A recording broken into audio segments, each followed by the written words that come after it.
Assalamualaikum warahmatullahi wabarakatuh. Bagaimana kabarnya anak-anak? Sehat kan? Semoga anak-anak selalu dalam lindungan Allah dan selalu sehat.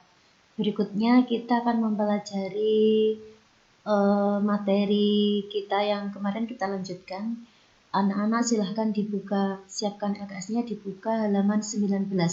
Kemarin sudah kita pelajari tentang mengenal rumus pada Microsoft Excel, yaitu di halaman 19. Kemarin sudah kita bahas tentang 3.3 penulisan rumus alamat sel ke alamat sel. Kalau kemarin yang A sudah saya contohkan di pertemuan sebelumnya. Sekarang Bu Ulfa akan membahas yang B sama C. Yang B itu menuliskan rumus menggunakan referensi sel atau alamat sel relatif. Alamat sel relatif adalah alamat sel yang berisikan data, formula atau rumus, yakni data di dalam suatu sel yang diperoleh dengan memasukkan rumus. Seperti itu. Contohnya seperti ini. Bu Ulfa sudah punya data, ini ada kolom nomor, nama barang, satuan, ini jumlahnya.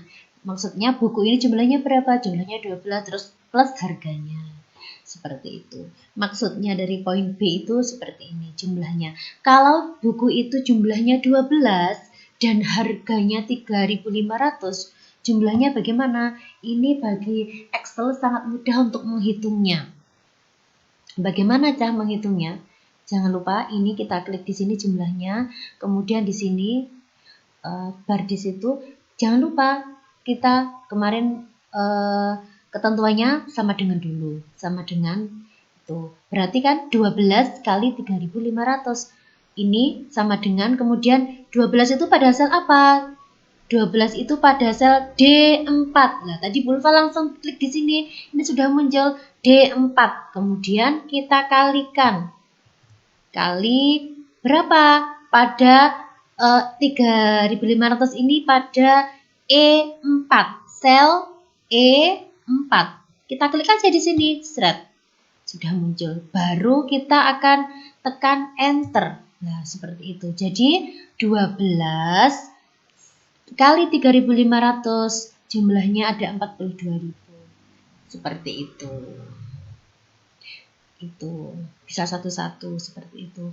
Bisa kalau yang poin B itu kita menuliskannya satu-satu. Ini. Misalkan kita akan menjumlahkan poin 2, nomor 2 yaitu spidol. Jumlahnya ada 10, harganya 4.000. Tadi kita ulang ya. 10 ini pada sel D5 kita gini. Jangan lupa kita tulis sama dengan dulu. Ketentuannya seperti itu kan, kalau rumus ada sama dengan dulu. Terus ini D5 pada sel D5. Spidol itu pada sel ini D5. Kita kalikan pada sel E5. Jangan lupa kita kasih tanda perkalian dulu. Kemudian pada E5. Seperti itu, ini sudah otomatis, ini ada E5, sel E5, baru kita enter. Nah, seperti itu.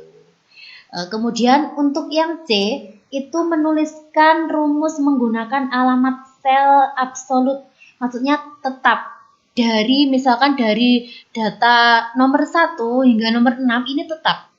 Kita coba seperti ini ya. Maksudnya jumlahnya, semuanya akan kita cari jumlahnya. Pakai rumus tetap. Misalkan ini tadi, Bu Ulfa sudah punya rumus ini, perkalian antara sel D4 dan E4. Seperti ini. Nah, ini tinggal gini aja. Terus kita klik di sini, kemudian ini sampai muncul tanda plus, kita ke bawah kan. Seperti ini. Rumusnya sama. Mengalikan semua. Ini 4.000 kali 10, 40.000, 2.500 kali 9, 22.500. Misalkan ini jumlahnya saya ganti 10.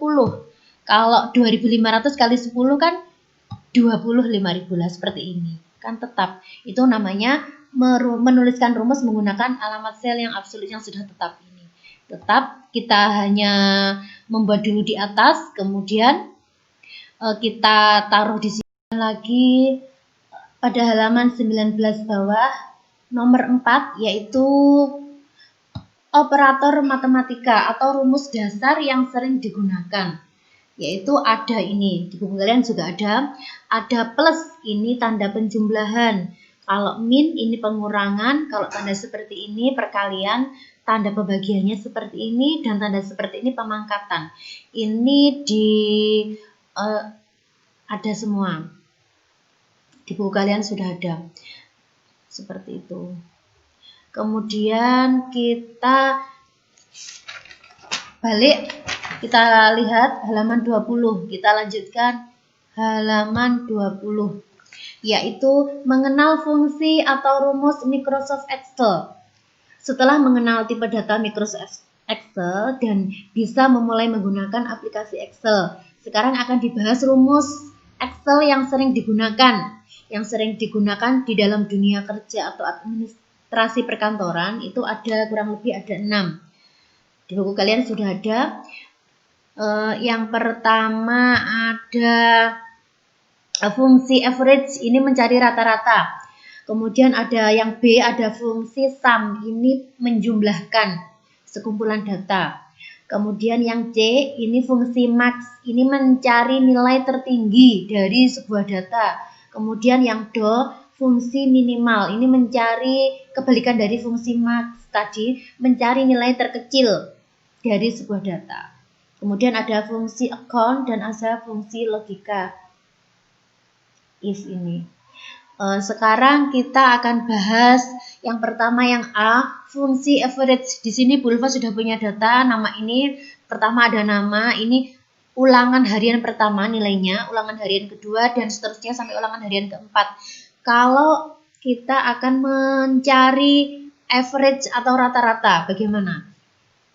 Rata-rata dari nilainya Siti, mulai dari ulangan harian pertama sampai harian keempat. Bagaimana cara mencarinya?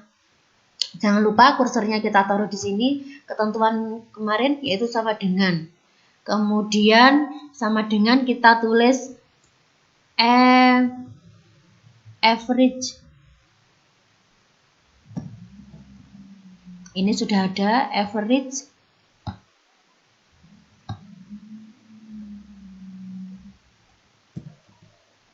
Average berapa ini? Selnya C3, average. Setelah itu kita buka kurung dulu, jangan lupa buka kurung. Average seperti pada contoh di LKS itu average mana? C3 ya. Sel C3 sampai dengan itu titik 2 sampai dengan C, D, E, F sampai dengan sel F3. Jangan lupa tutup kurung, kemudian enter seperti ini. Jadi nilai rata-rata ulangan harian Siti dari ulangan harian pertama sampai ulangan harian keempat adalah rata-ratanya 77,25 seperti itu. Kalau kita sudah memiliki rumus 1 di atas, ini bisa untuk yang lainnya, yang ke bawahnya.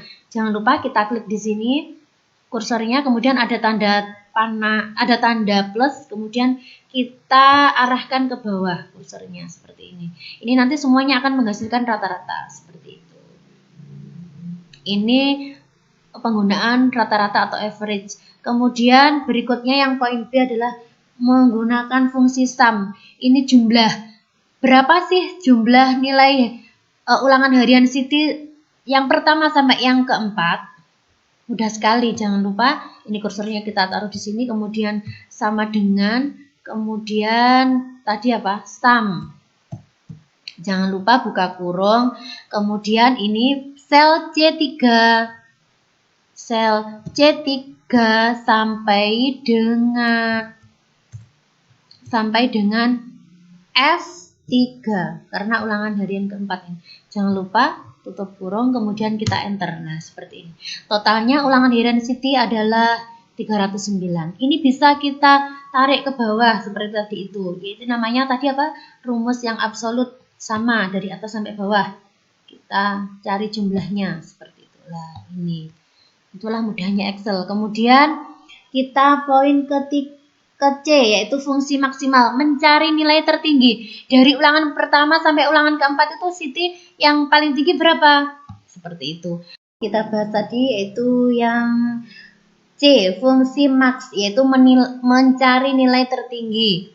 Berapa sih nilai tertinggi Siti dari sekian ulangan harian yang sudah dijalani? Caranya tadi sudah sama dengan. Kemudian nilai tertinggi. Fungsi max itu bisa di sini dah. Ini ada atau samus ini. Kita tulis max buka kurung sama selnya mulai dari ulangan 1 itu C3 sampai dengan F3. Ya betul F3.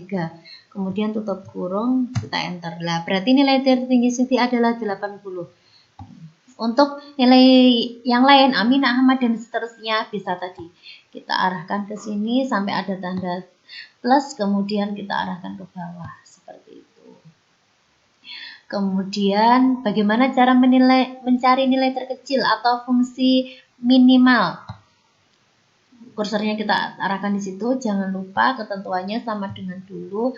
Kemudian min, kemudian buka kurung tadi mulai dari nilai ulangan harian pertama yaitu sel C3 sampai dengan F3. Jangan lupa tutup kurung, kemudian kita enter. Nah, berarti nilai terendahnya Siti adalah 70 dan bisa untuk bawahnya seperti ini. Seret, sudah ketemu. Seperti itu. Terima kasih.